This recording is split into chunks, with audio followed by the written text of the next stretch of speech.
உங்கள் கையில் இருக்கிற நேரத்தை மதிங்க. ஏன்னா அது பணத்தை விட ரொம்ப முக்கியமானது, ஃப்ரெண்ட்ஸை விட ரொம்ப முக்கியமானது, இருக்கிற எல்லாத்த விடவும் ரொம்ப முக்கியமானது நேரம். நல்லா யோசித்து பார்த்தா நம்மக்கிட்ட உண்மையிலேயே மிச்சம் இருக்கிறது ஒன்று தான், அது நம்ம நேரம் மட்டும்தான். அப்படிப்பட்ட நேரத்தை வீணடிச்சிட்டு படிக்காமல் இருக்கிறமேன்னு கவலைப்பட்டுட்டு இருந்தீங்கன்னா இந்த வீடியோ உங்களுக்கு தான். வேகமாக படிக்கிறதுக்கு ரொம்ப பவர்ஃபுல்லான வேறு லெவல் ஸ்டடி ட்ரிக்ஸ் கற்றுக்கணுமா? அப்போ 3 மணி நேரம் 5 brain secrets to study 3 times pastor live கிளாஸை அட்டன் பண்ணி பாருங்கள். எப்படி 3 மடங்கு வேகமாக படிக்கிறதுன்னு ப்ராக்டிக்கலாக கற்றுக்குவீங்க. கிளாஸை பற்றின டீட்டெயில்ஸ் கீழே டிஸ்கிரிப்ஷனில் இருக்கிற பிரெயினோ டேட் வெப்சைட் லிங்க்கை கிளிக் பண்ணி பார்த்தீங்கன்னா தெரியும். பாருங்கள், ஆர்வம் இருந்தால் கிளாஸில் சேருங்க. என் பேர் அரவிந்த். உங்களுக்கு 6 மணிக்கு சிங்கப்பூர் ஃப்ளைட் இருக்குது. அப்போ நீங்கள் என்ன செய்வீங்க? செக்இன் டைமுக்குள்ளே ஏர்போர்ட் போக பார்ப்பீங்க. ஏதாவது கொஞ்சம் டிராஃபிக் ஜாம் ஆச்சுன்னா எப்படி பதறுவீங்க? எப்படியாச்சும் போகணும்னு பார்ப்பீங்க. ஏன்னா உங்களுக்கு ஒரு டைம் டெட்லைன் இருக்குது. அதனால் உங்களுக்கு ஒரு சென்ஸ் ஆஃப் ஏர்ஜென்சி, அதாவது அவசர உணர்வு இருந்துகிட்டே இருக்கும். அதே அவசர உணர்வு நம்ம படிப்புலையும் நமக்கு வந்ததுன்னா நாம் நம்மளோட நேரத்தை வீணாக்க மாட்டோம். அதுக்கு என்ன செய்யணும்? தினமும் ஒரு டெட்லைன் செட் பண்ணுங்கள். ஒவ்வொரு நாளும் இந்த டாபிக்ஸை முடிச்சாகணும் அப்படின்னு டெட்லைன் ஃபிக்ஸ் பண்ணுங்கள். இது உங்களுக்கு ஒரு அவசர உணர்வை கொடுக்கும். நீங்கள் நேரத்தை வீணாக்க மாட்டீங்க. ஒரு குறிப்பிட்ட சாப்டரை படிக்கும்போது உங்களுக்கு நிறையா டைம் வேஸ்ட் ஆகலாம், இல்லை நீங்கள் எதிர்பார்த்ததை விட அதிக டைம் எடுத்துக்கலாம். அதனால் படிக்கிறதுக்கான மோட்டிவேஷன் உங்களுக்கு குறைஞ்சு போகலாம்.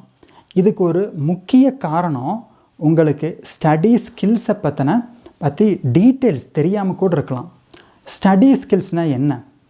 எப்படி படிக்கிறது, எப்படி படிக்கக்கூடாதுங்கிற நாலேஜ், எப்படி நோட்ஸ் எடுக்கிறது, எப்படி நோட்ஸ் எடுக்கக்கூடாதுங்கிற நாலேஜ், எப்படி புரிஞ்சு படிக்கிறது, எப்படி வேகமாக மனப்பாடம் பண்ணுறது, எப்படி ரிவைஸ் பண்ணுறது, எப்படி ஈஸியாக ரீகால் பண்ணுறது, இந்த மாதிரியான நாலேஜ் தான் ஸ்டடி ஸ்கில்ஸ். ஸ்டடி ஸ்கில்ஸ் நல்லா கற்றுக்கிட்டிங்கன்னா, நல்லா தெரிஞ்சிட்டிங்கன்னா டைம் வேஸ்ட் பண்ணாமல் உங்களால் வேகமாக படிக்க முடியும். உங்களோட ஸ்டடி மோட்டிவேஷனும் நல்லா இருக்கும். அடுத்தது, நம்மள நிறைய பேத்துக்கு இருக்கிற ஒரு பெரிய பிரச்சனை ஸ்டார்டிங் ட்ரபிள். படிக்கணும்னு நினைப்போம், ஆனால் அவ்வளோ சீக்கிரம் புக்கை தொடமாட்டோம். தள்ளி போட்டுட்டே நம்ம இருப்போம். ஏன் தள்ளி போடணும்? பயம். என்னென்ன படிக்கணும், எவ்வளவு படிக்கணும், எப்படி அத்தனையும் படிக்கிறதுங்கிற பயம்.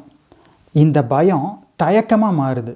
இந்த தயக்கத்தை மீறி படிக்க ஆரம்பித்தா ஜெயிச்சிடலாம். உங்கள் மைண்டுக்கு ஒரு சேலஞ்ச் கொடுத்துக்கங்க. எப்படி சேலஞ்ச் கொடுக்கறது? ஒரு டைமரை கையில் எடுங்க. 2 நிமிஷம் டைமிங் செட் பண்ணுங்கள்.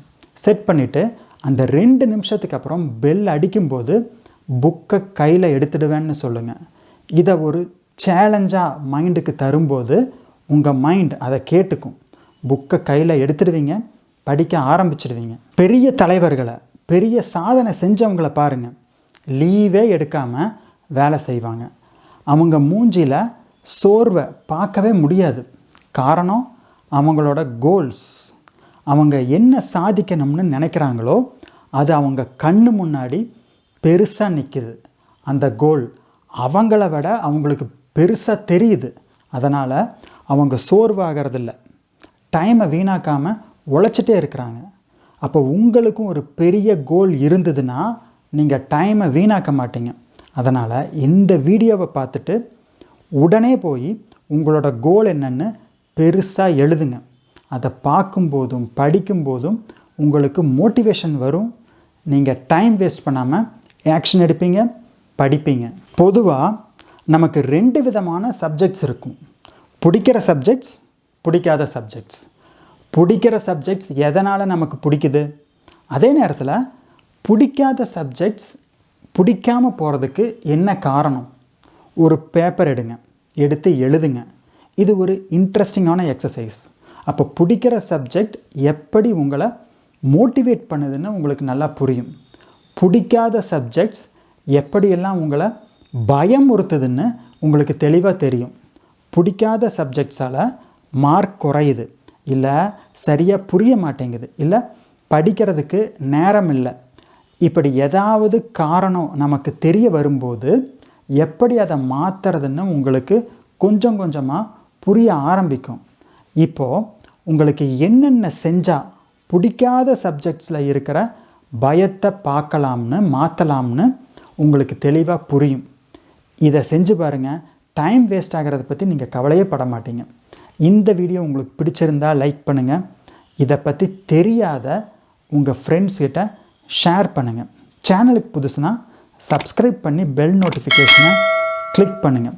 கடைசி வரைக்கும் இந்த வீடியோ பார்த்ததுக்கு நன்றி. அடுத்த வாரம் இன்னொரு வீடியோவில் சந்திப்போம்.